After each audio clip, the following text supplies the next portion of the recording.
there, Ramblers, and welcome to another instalment of Reese Rambles, my weekly podcast all about the latest comings and goings, movings and shakings, and indeed all the rest of it in the worlds of vintage and retro computing, gaming, and technology. Hope you're doing well out there. The weather here in the UK is okay at the moment. That's pretty much all I have to say about that. And also, I am going to my first CrossFit session in over a year when I've finished recording this, if I get it recorded in time. So that's also quite exciting to get back into that, get back on my fitness. But the one headline piece of news that I want to talk about just before we jump into our stories for this week is concerning an email that I received 19 minutes ago, just as I sat down and started setting up to record this week's Ramble.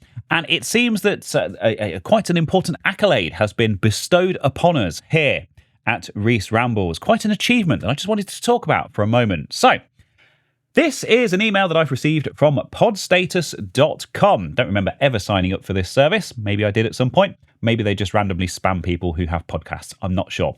You can also see my other emails here. I'm sure being the nosy lot that you are, you're probably reading that and not even looking at the thing that you're supposed to be looking at. And yes, PayPal have also frozen my account and I haven't received my Patreon money this month, but whatever, I'm trying to sort that out. Typical PayPal behavior. Anyway, yes, what this email is all about is these people track podcast rankings, apparently, and it seems that Reese Rambles is the number 15 technology podcast in Argentina. So there you go. I mean, Argentina is quite a big country, isn't it? South America, and quite a big population there. So I guess that's actually quite the achievement, you know, laughing and joking aside. So thank you to all of my Argentinian ramblers out there. Really appreciate you tuning in every week. I'd love to hear from some of you and, try to work out why this podcast is so popular in Argentina in particular. I mean, we're number 62 in Estonia, 66 in the Netherlands, 77 in Greece, and so on. 149 in the UK, the 140. I suppose I could say I'm in the top 150 technology podcasts in the UK. Is that an achievement? No, it isn't really, is it? So yes, Argentinian Ramblers, a big welcome to all of you. Apologies for the whole Falklands business, although to be fair, not really anything to do with me. But there you go. Anyway, all of that aside, I suppose we should get on with these stories for this week. But not, of course, without first giving a very quick shout out to our sponsor, PCBWay.com. Thank you ever so much to PCBWay for your support. Of course, best known for their 11 plus years of experience in the PCB fabrication industry, and also big supporters of the maker and electronics communities at large. In addition to those PCB fabrication services that I mentioned, they also offer some complementary offerings. Stuff like 3D printing, CNC machining, injection molding, and sheet metal fabrication, to name but a few. So if any of those services are of interest to you for your next project, please do check out the link to PCBWay.com down in the description. And thanks once more to PCBWay for all of your support. Now, much has been said about the current incarnation of Commodore, a much loved and well-known and respected computing and gaming brand from the olden days, back in the 80s and the 90s in particular. Of course, known for machines such as the Commodore 64 and the Amiga.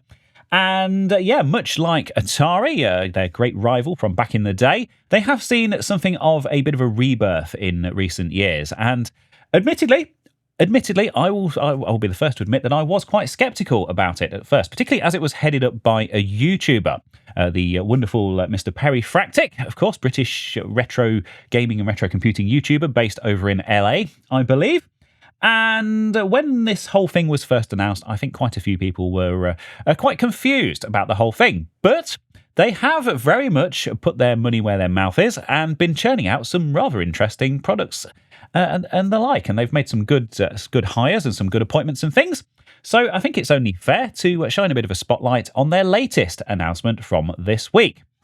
And this is the Commodore Community Licensing and Affiliate Program. So this is basically of interest to anyone who wants to work in partnership with the new owners of Commodore and sell basically anything Commodore branded. And you can actually license the branding from them. They're being very, very open and very transparent about this process. which is a wonderful thing, I will say. Usually this kind of stuff goes on behind closed doors. And if you are making anything at all connected with the Commodore world, be that anything from merchandise like T-shirts and pens and fridge magnets and stuff like that, all the way up to bits of hardware, hardware accelerators for Commodore machines, and you want to stick a Commodore logo on it and make it an official product, you can do that via this licensing program. And I think that's actually pretty clever. So let's see what the announcement here says on Commodore.net. Of course, this will be linked down in the description and indeed in the show notes if you are listening to this on your podcast platform of choice.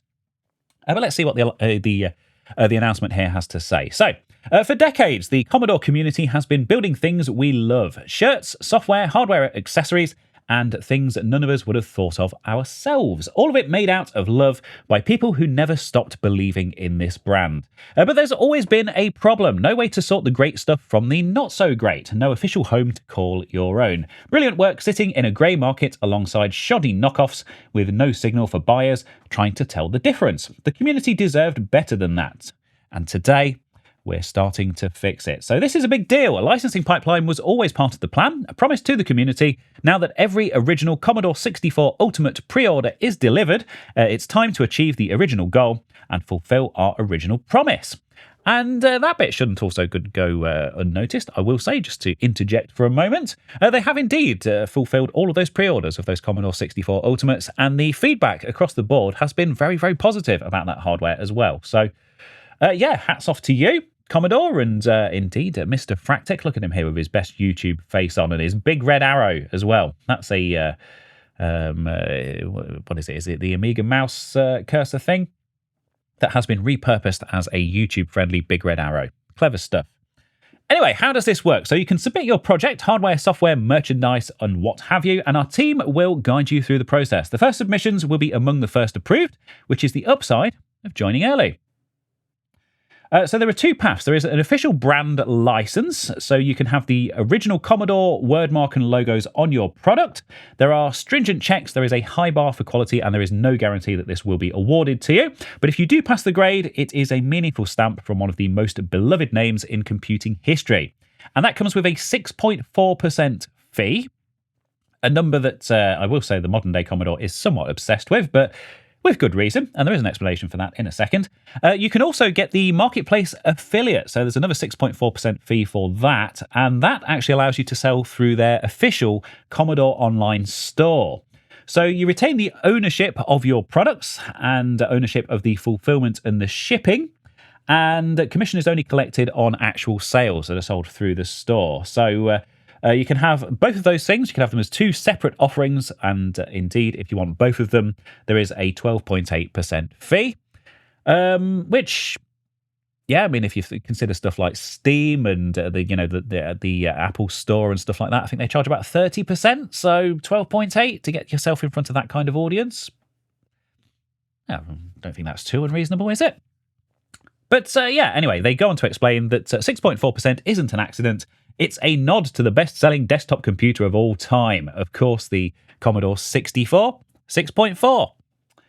Very good. Most major brand license fees run up to 15%. We're a small company too. We know every little bit helps. We want to make it easier for you to keep doing what you love officially, sell more, and take more home doing it. So there you go.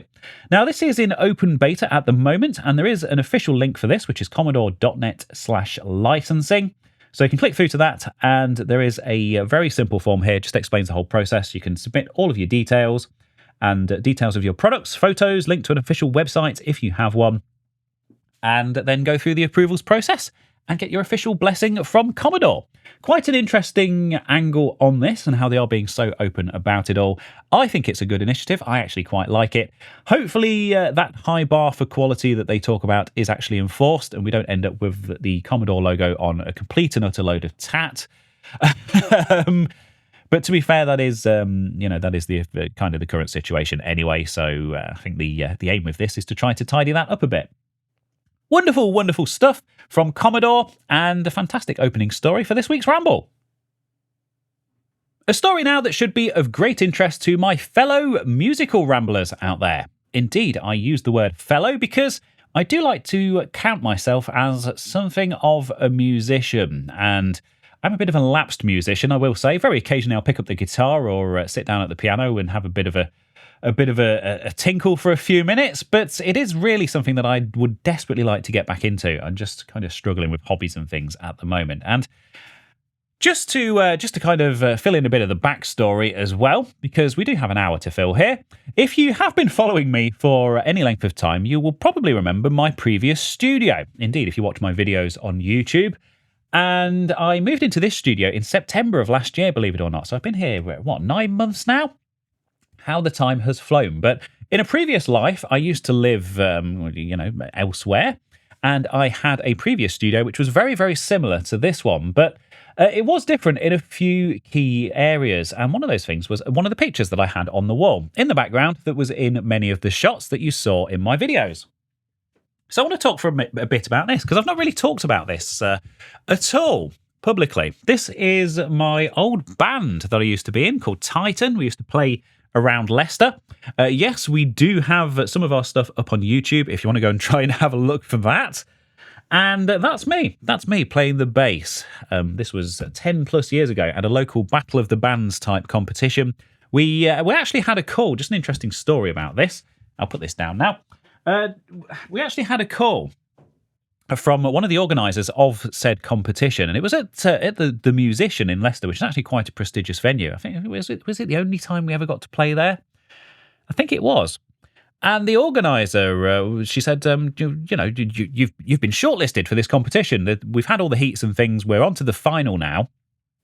But one of the other bands has dropped out, and because you have such a good reputation locally, we'd like to invite you to kind of participate in the final. And we thought, oh, okay, that's quite interesting. I didn't realise people kind of knew who we were. And we got there, we set all of our kit up and stuff, and she took us into the toilets, into the disabled toilets in the Musician.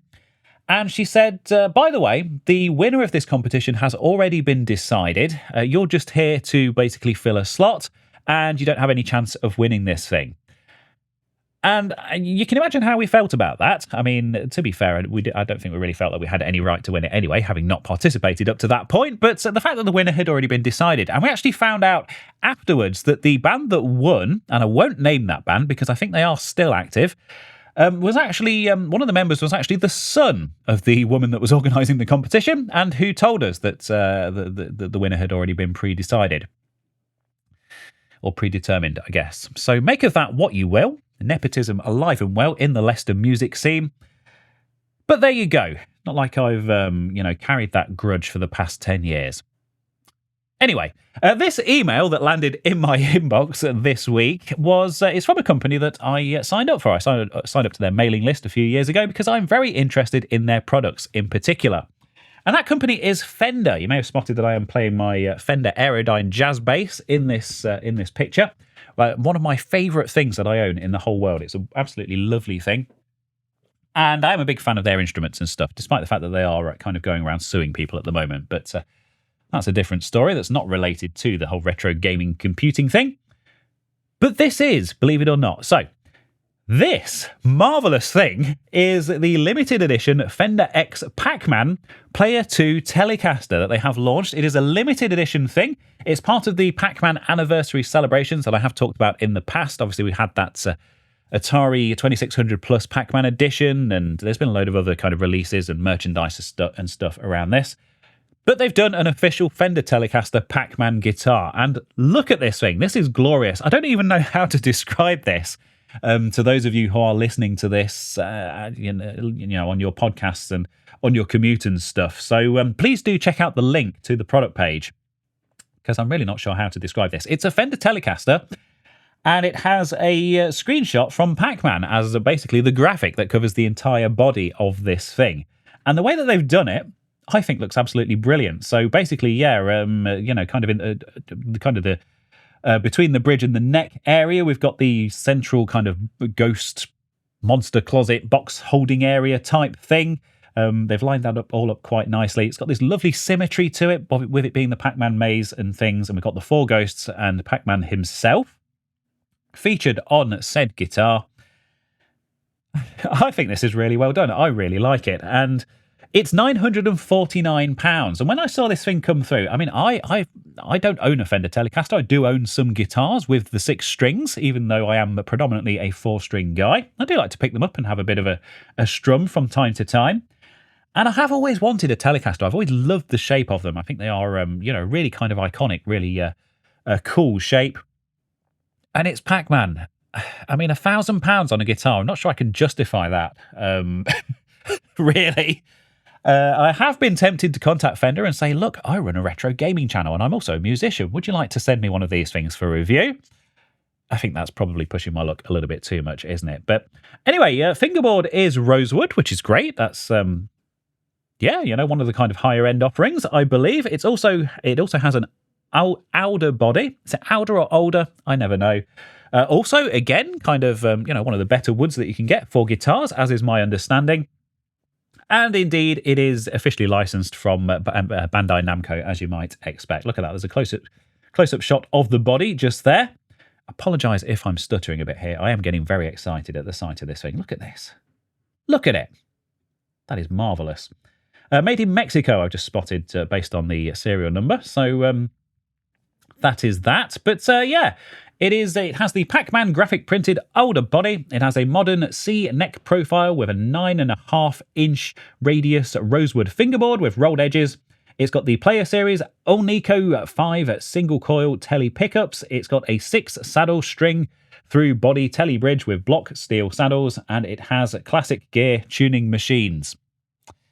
And if all of that means anything to you, then you're much more of a guitarist than I am. Now, of course, I know what some of that stuff means. But Fender is excited to announce a partnership with Bandai Namco to celebrate their classic game, Pac-Man, arriving in the form of the renowned Fender Player 2 Telecaster. Designed to bridge generations, this collaboration speaks to millennials who grew up chasing ghosts and to a new wave of enthusiasts drawn to nostalgia-driven cultural icons, all while delivering the premium playability today's guitarists demand.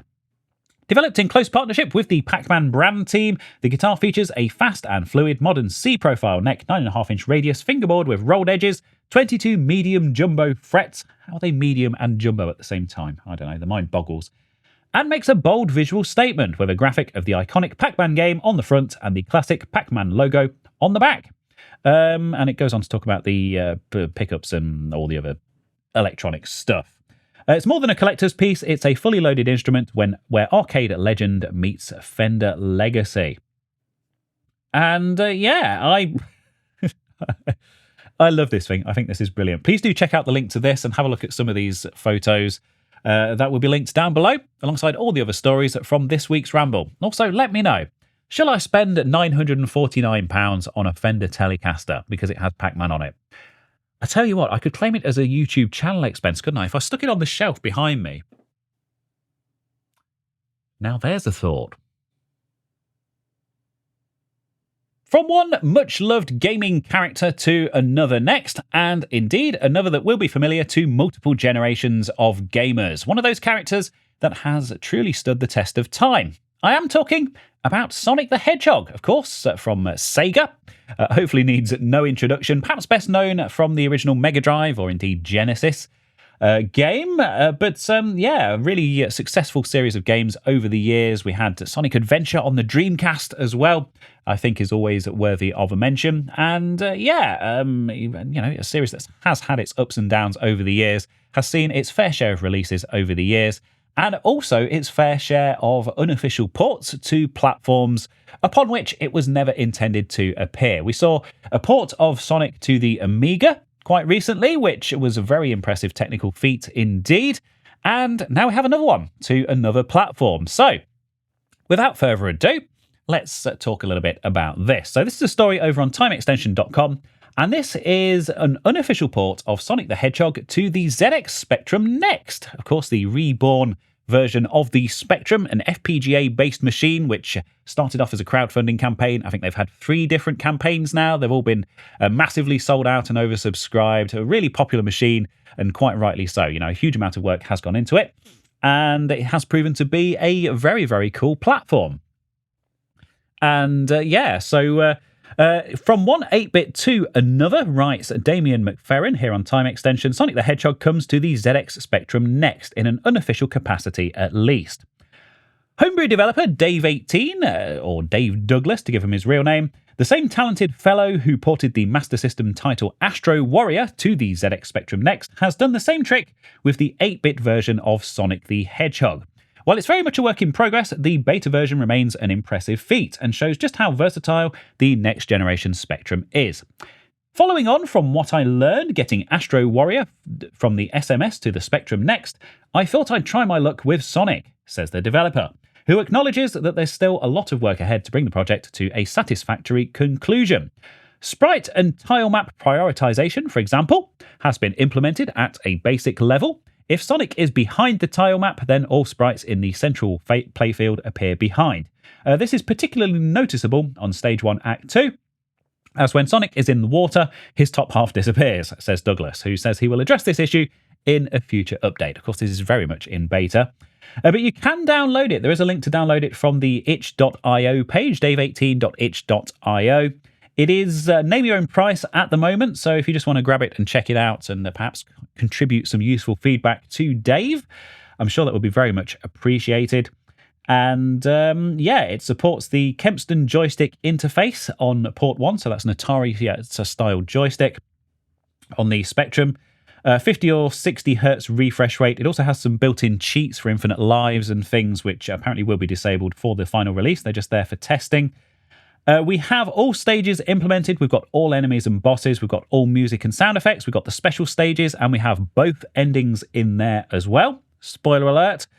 And there are some fixes here for the second beta release as well. So we've got the full ending with all the Chaos Emeralds. We've got the game over sequence. We've got sprite and background priority fixes in there, and some palette work as well there as well. So shaping up to be a very interesting looking project. There is a YouTube video of this. It is a kind of a shaky cam off-screen capture, but we will just check this out as well. And as mentioned, this is the 8-bit version of Sonic. So, like I said before, Sonic is best known as a Mega Drive game, but it also got a really, really excellent port to the Master System as well, which was Sega's kind of previous generation 8-bit console at the time. I'm sure it needs no introduction. And I've always been a big fan of the Master System version of Sonic. Of course, also appeared on the Game Gear, which was essentially a pocket Master System. But this looks brilliant. I mean, you see this thing running, and it basically looks like just the original version running on the Master System. Very, very short video clip there. But yeah, if you have a ZX Spectrum Next, or indeed another way of playing a ZX Spectrum Next games, and you want to check out a port of the excellent 8-bit Master System version of Sonic the Hedgehog on there, in a somewhat early and somewhat rough incarnation, but, mostly, pretty much entirely complete as far as gameplay is concerned, you can now do that, courtesy of Dave18. Links below, as always. I think it's pretty safe to say that Valve and Microsoft have enjoyed a rather beneficial relationship, a rather symbiotic relationship over the years. Of course, Valve's gaming platform, Steam, selling Windows games, although that is changing very, very much so. And, it's not like they had much choice, was it? I mean, Windows was pretty much the only game in town as far as home computer gaming was concerned back in the early 2000s, although, as mentioned, that is very much changing, and I'll talk about that in a second. Gabe Newell himself, that was the other point I was going to talk about. Gabe Newell himself was a Microsoft employee when he started working on Half-Life, his Quake mod, which ended up becoming its own series in its own right, one of the most successful game series of all time, and quite rightly so. And then, of course, the launch of Steam, their gaming platform, selling all those wonderful PC games. Very much a Windows-based platform initially, although has branched out to macOS and indeed Linux now. And that has now kind of come full circle and culminated in Valve making their own Linux-based gaming operating system called SteamOS, which I have covered quite extensively on my channel. I'm a big fan of an unofficial spin-off of that called Bazite, which I bang on about quite a lot, so I'm not going to go into that again, but still very much in regular use in my household.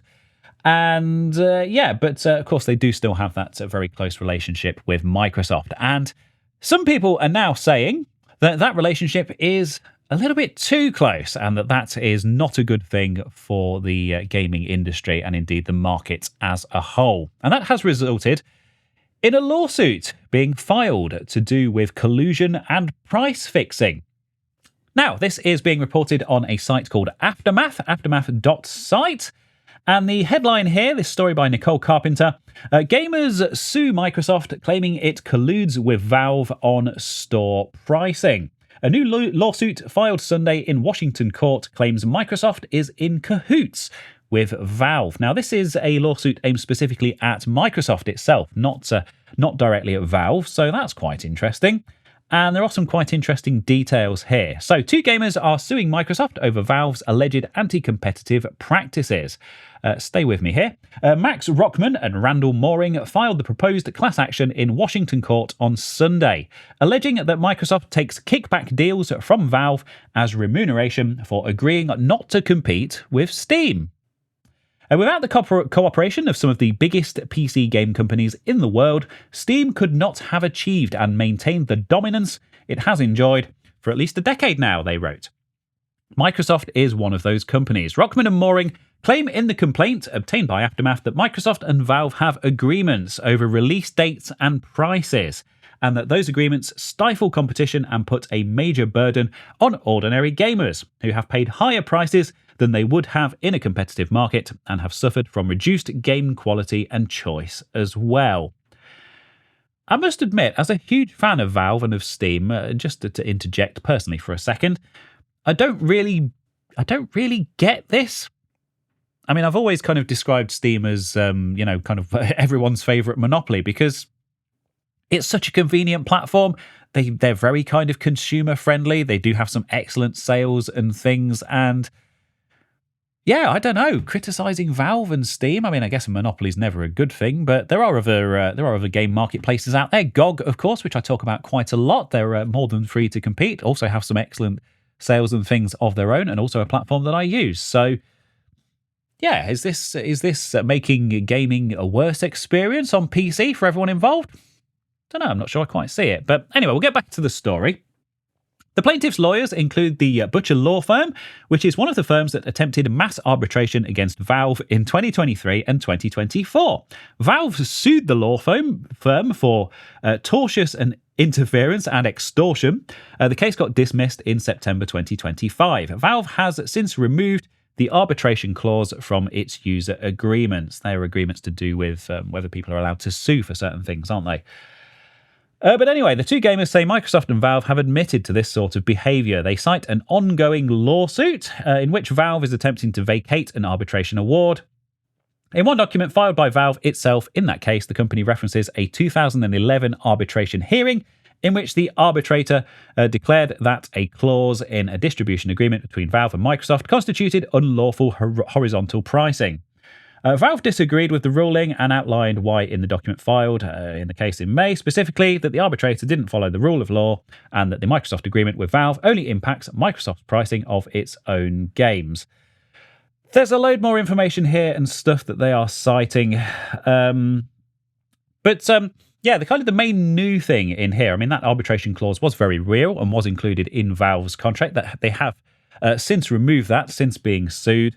So I'm not quite sure why they brought all of that up. But there's another email in the expert report in which one Microsoft employee is discussing Valve with another. One employee asks whether Steam requires price parity. And in response, another Microsoft employee replied, yes, they absolutely do. It's not formally listed in documentation in Steamworks, but always addressed in person. To do with Age of Empires Definitive Edition, which of course is quite a big Microsoft game on the PC. The complaint doesn't provide evidence for the kickback accusations. I think it's important to point out. But they interpret the email as saying that if Microsoft lowers the price of one of its own games for distribution on its own platform, it must also lower the price it offers that product for sale on Steam's platform, and that is anti-competitive, which certainly sounds like it on the surface. They argue that these agreements are illegal under the Sherman Act and also say that collusion between competitors is the supreme evil of antitrust, citing another lawsuit involving Verizon and a law office. Microsoft and Valve also conceal their agreements from the public. according to the lawsuit. In effect, Microsoft and Valve are partners in a cartel over the market for PC game distribution, they wrote. By choosing to collude rather than compete, Microsoft deprived consumers of the benefits of competition. Lower prices, increased output, unique content selection, and higher quality. Consumers, like the plaintiffs, were overcharged on their PC game purchases as a result of these anti-competitive practices. So, they are currently asking the court to award the lawsuit class action status, and that means that if you believe that you have been impacted by this, you can actually join in with the lawsuit, and indeed, if there is an eventual payout, you will get your share of it. And that's how a class action lawsuit works, as per my understanding. And there's some quite interesting discussion in the comments here as well about antitrust and all of that kind of stuff. Of course, Microsoft does have a very well-documented history with this kind of behaviour, certainly back in the 90s, but indeed still kind of continuing today in some aspects. But interesting concept, I think. Obviously, if this is going on and there is some price fixing happening behind the scenes in this kind of informal, undocumented agreement, then that isn't very good. That is anti-competitive and perhaps not a good thing for consumers at large. But like I say, I'm not sure I see it. I'm only really interested in the end result myself. You know, I see games on sale. If they're a kind of price that I think is reasonable, I buy them, I download them, I play them very conveniently across a couple of different machines. And that's pretty much what I get out of Steam. So interesting stuff. And of course, we will keep up to date with this lawsuit. But yeah, that's business, I guess. Anyway, let's move on to some more positive news from the Steam world this week. And I just want to open this story with a bit of a disclaimer, a bit of disclosure for you. I like to be completely honest and open with you, because this is a new project from some very good personal friends of mine, and also some people I have worked with quite extensively in the past as well. They're not paying me to say this. They're not giving me any kind of kickback or anything else. I have actually signed up for a subscription to this new project of theirs because I'm actually really very much looking forward to reading it myself. And I also like to support all of the stuff that they do because they're great people. But yeah, this is Addict Media. So they are best known for Amiga Addict, which you can actually buy at physical newsagents, whatever W.H. Smith's called nowadays. And I have seen it available in other parts of the world as well, which is great to see. Also, Pixel Addict. So, of course, Amiga Addict is an Amiga-focused magazine. Pixel Addict is a more general gaming and kind of retro computing-focused magazine. I have written some articles, actually, for this magazine myself over the years, as mentioned. And, yeah, great to see that this is still going strong. I think this is the one that had my article in it. I can't remember what page it was. I'm not prepared for this, but yeah, this is from 2022. This is issue 4, so goes to show how long this has been going.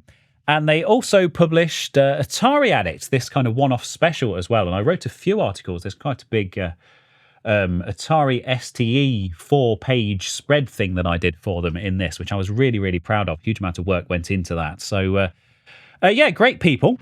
But this isn't about Atari, and indeed it isn't about the Amiga. This is about Steam, as mentioned. So, this is their new offering, their new magazine, SteamOS Gamer. And you can buy an individual issue for £7.50, or you can sign up for an ongoing, auto-renewing subscription, which is really cool. We already know what the quality of this is going to be like, having seen their previous work on Amiga Addict and Pixel Addict. And hopefully this one will have some really kind of broad mainstream appeal, and we'll start to see this popping up in some physical locations as well, as per its predecessors. SteamOS Gamer, they have a massive article all about Half-Life. This is the story of Half-Life, which I mentioned before, the game that kind of put Valve on the map. They've got the Steam Machine here and the Steam Deck as well. And it's just stuff like reviews of kind of fun little indie games and things that you can get on Steam and that kind of thing. EmuDeck and other kind of stuff, software launchers and things that you can get set up on SteamOS. We've got a review of some ProtoArch keyboards, which are specifically designed to be used with the Steam Deck. And they also have their best indie games of 2026 in this issue as well. So, yeah, I know this is starting to sound like an advert, but I promise you it isn't. This is something that I'm very, very enthusiastic about. I'm very interested in getting my hands on. They've got a hands-on review of the new Steam controller. Of course, massive a backlog for those, massive waiting list for those. So very cool that they have managed to get their hands on one and give it a proper hands-on review. And all sorts of other stuff that you can see here. Recommendations for games for your Steam gaming library and all of that. So that's a new magazine, SteamOS Gamer. If you are following me, if you have been following my YouTube output for any length of time, you will know that I am a PC gamer through and through, although I do like to dabble in the other platforms as well. And yeah, that is pretty much exclusively Steam. So very much in my ballpark. And I am looking forward to receiving my first copy in the very near future. And I have actually spoken to one of the Addict Media team and expressed an interest in perhaps contributing something to this magazine in future. So you never know, that might end up being another string to my bow, along with the Atari Addict and the Pixel Addict stuff that I've done in the past. SteamOS Gamer, a new print magazine for PC gamers, something that is very much lacking in this day and age, and something that I think is very much to be celebrated. From Steam to Sega next, and indeed it is a company that has had a mention already in this week's Ramble, but this story is potentially very interesting indeed, and a bit of insider industry information concerning a potential new handheld console from Sega that uses physical cartridges, and I think that is definitely worthy of a closer look, even if we don't have a huge amount of information to go on here. So, Sega might be releasing a low-cost handheld with removable game carts, writes Damien McFerrin on Time Extension. Got a pinch of salt ready? Good tagline. An employee of a small specialist electronics manufacturer has posted on Reddit that they suspect Sega might be looking to release a low-cost gaming handheld games console. Seraph HS reveals that the company they work for received a quotation request from a company that's done licensed Sega hardware before, citing the Genesis/Mega Drive Mini as an example. Not Sega directly, but definitely in that orbit, think Tectoy, AtGames, etc. And it says here, AtGames has released Sega handhelds in the past, including the extremely disappointing Mega Drive Ultimate. And I remember an old friend of mine had one of those, and yeah, I think extremely disappointing is probably an accurate description of that particular offering. But anyway, Seraph HS adds that the pitch turned out to be extremely interesting and seemingly significant for a device that hits the following beats. So it is a low-cost handheld gaming device. It has an ARM processor, as you might expect, a 5-inch OLED panel, which is quite large, actually. It mentions here that that's the same form factor as the Vita. And there is aggressive cost-cutting elsewhere in the design to accommodate this 5-inch OLED, apparently. A very high-quality panel.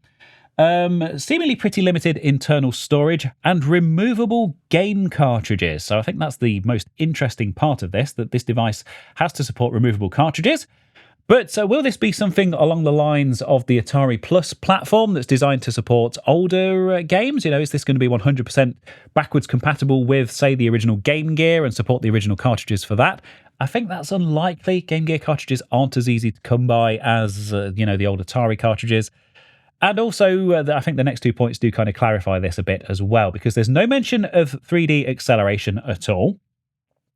And there are references references that refer to modern 2D titles and pixel art presentation. So it looks like this is going to be a new platform for new games. Modern 2D titles. How interesting. From a company that has been known to work very closely with Sega in the past.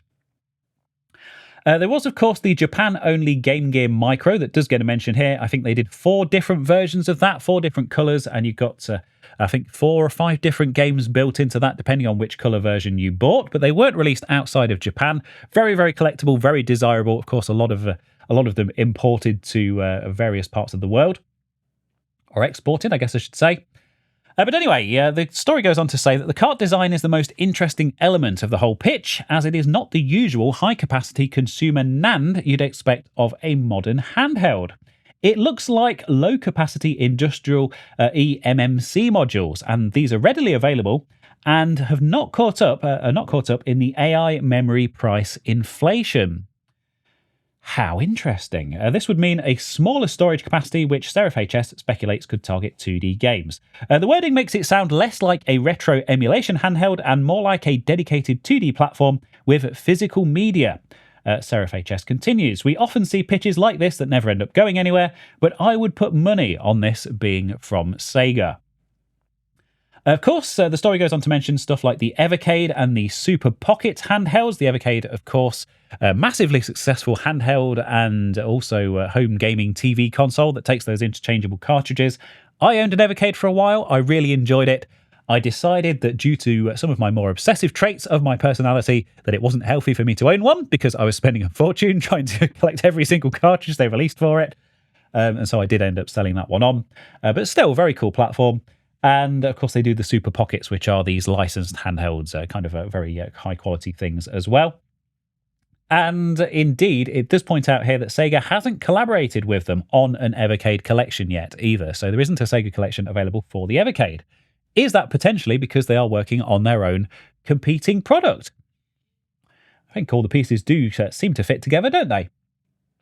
And of course, it mentions the Game Gear Micro as well. So yeah, it could lead nowhere, could be completely made up as per the story, but I think it's certainly noteworthy enough.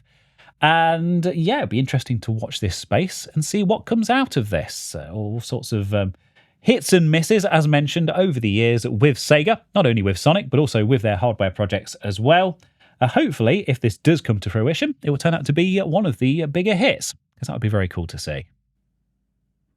And that, my dearest Ramblers, brings us around rather neatly to my regular Videos of the Week feature, wherein I feature a video, or indeed videos, that I have seen here on the old YouTubes in the past week that have educated, entertained, enlightened, or otherwise improved my life in some small way. Sometimes there's one video, sometimes there's more than one, sometimes they are retro computing, gaming, technology, and all of that stuff related, and sometimes they aren't. And yeah, this week I have, let's count them, three videos for your delectation that I have actually watched in the past week here on YouTube. That's right, I've been watching some YouTube again this week. So without further ado, let's have a look at these because it is a bit of an interesting mixed bag for you. So the first one that I have is C++, the documentary, or indeed the trailer for an upcoming documentary all about the programming language C++. And I believe this came up on my radar via John Romero, one of the co-creators of Doom. Shout out to the Doom Shrine. I bet you thought I'd forgotten. There is also another Doom-related video in this roundup this week as well. But yeah, let's hit play on this. Of course, no audio because I don't want to have to compete with the audio from these videos, but please do go and check this out. I will give you the details on how you can do that in a second if you hadn't guessed already. But these are some of the people who were either involved with the creation of C++ or people who are quite well-known, high-profile users of said programming language. The programming language that was used to create pretty much the entirety of, indeed, in the modern computing landscape. So very, very important. And yeah, this looks like it's actually going to be very, very interesting. I know I'm a bit of a nerd. I like to think my audience are pretty much on the same wavelength as me. But some really big names here. Joking aside, we've got, of course, the creator of the language itself back in 1979. And we can see a list of some of the big names involved with this here as well. So that is C++, the upcoming documentary. There's a 1 minute 45 second long trailer for this, and it looks like it's a very nice kind of old-fashioned tech documentary type thing. No drama, no YouTube madness over the topness, just documenting a very important stage in history and a very important language that has helped to shape said history, as I mentioned. Anyway, that's on Cult Repo.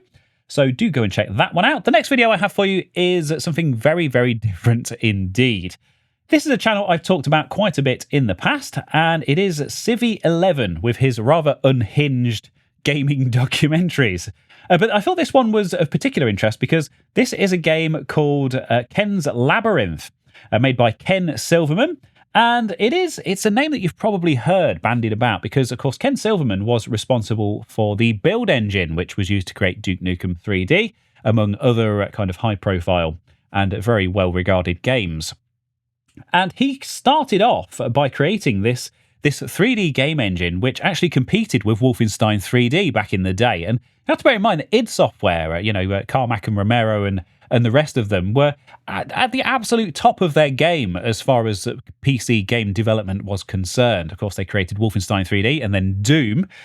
But this guy, Ken Silverman, was a 17-year-old working on his own in his bedroom and made a game engine which was actually kind of more advanced than Wolfenstein 3D in many ways, just a year later than when that game came out. The game was Ken's Labyrinth, and it is quite well known in kind of gaming history circles as being quite a historically important game, but one that I think it's fair to say most of us don't really know anything about and probably haven't played. And I thought this was a really interesting way of looking at it. Of course, it's very tongue-in-cheek. It's quite, irreverent and quite rude at times, as you might expect from Civ 11, but also quite an affectionate look from someone who is indeed very knowledgeable about the history of these games and someone who has a great deal of affection for these games and the history and the context around them as well. So I enjoyed this a lot.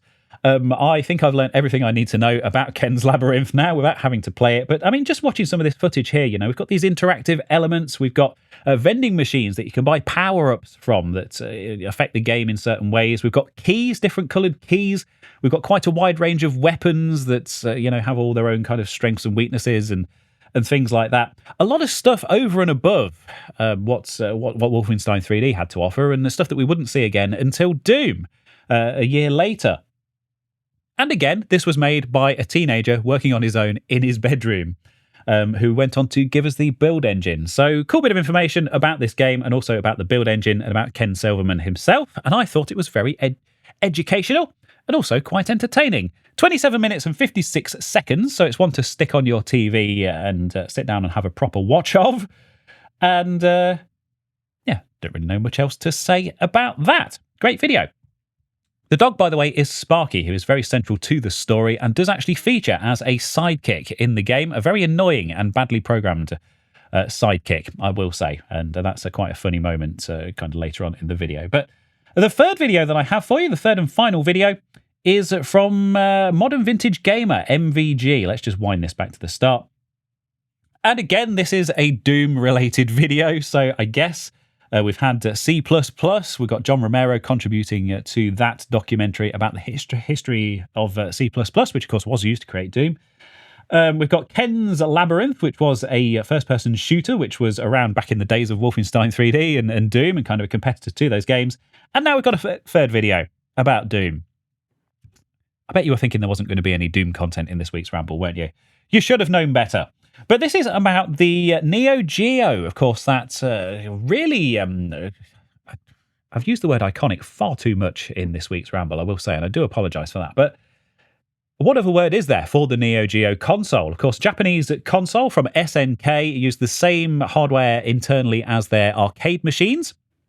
So it had by far the best arcade offerings. I was going to say ports, but they're not really ports. They're just the same game running on the same hardware. But by far the best home arcade offerings of its time. Of course, known for its 2D beat-em-ups, I think, particularly, and its kind of bullet hell shooters and stuff. But not known for first-person games, and certainly not known for its kind of 3D games. No real 3D support at all in that console. And that meant that it never got a port of Doom. And MVG here, with all of his experience of working on ports and working on homebrew and stuff like that, kind of weighs in with his thoughts on that and how it might be possible. Of course, we can have additional hardware within the cartridges, like the SNES version of Doom, have some kind of 3D acceleration hardware or something handling that. And potentially that might mean that we might get a port of Doom finally for the Neo Geo at some point. I think he's putting the idea out there, tempting people to try to attempt it because it's something that he wants to see exist. And why not? Why not use his influence for that? Of course, we do have the new Neo Geo coming out soon as well, and that does use actual kind of hardware recreations of the original chips and things as well, rather than like a software-based solution. So if someone did come up with some kind of cartridge with a built-in 3D accelerator that could run this, that would also work on the new Neo Geo as well, so wouldn't be quite such a limited audience for that. Anyway, now I'm just speculating about the project. But Yeah, 3 videos for you this week. One is a upcoming documentary about C++, the documentary trailer, 1 minute 45 seconds, just an introduction to that project coming on, June the 4th, it says. So apparently that's not upcoming anymore. That is out now. There you go. So if you like the trailer, you can go and watch it. I need to get around to watching that. We've got Ken's Labyrinth next, a really well-known name, but perhaps a game that people aren't necessarily all that familiar with kind of firsthand. Very important in the development of first-person shooters on the PC in the 90s, and of course the game that went on to become, or at least influence, the build engine, which gave us Duke Nukem 3D, among many other fantastic games.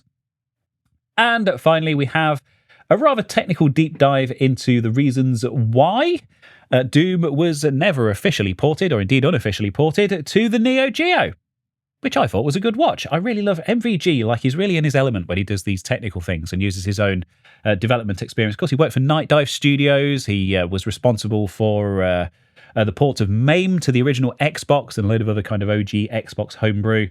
Very, very knowledgeable about this stuff on the hardware and the software side. So they're my 3 videos of the week. Go check them out. And I did mention that I would talk about how you can watch those.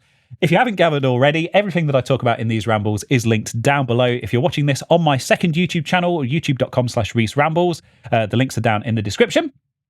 And if you're listening to this on some kind of podcast platform like Spotify or whatever, you can click through to the description on there, to the notes, and all the links are there as well. And this ramble goes out every Friday night at 2 minutes to midnight UK time, as mentioned, on my second YouTube channel and also on the podcast platforms.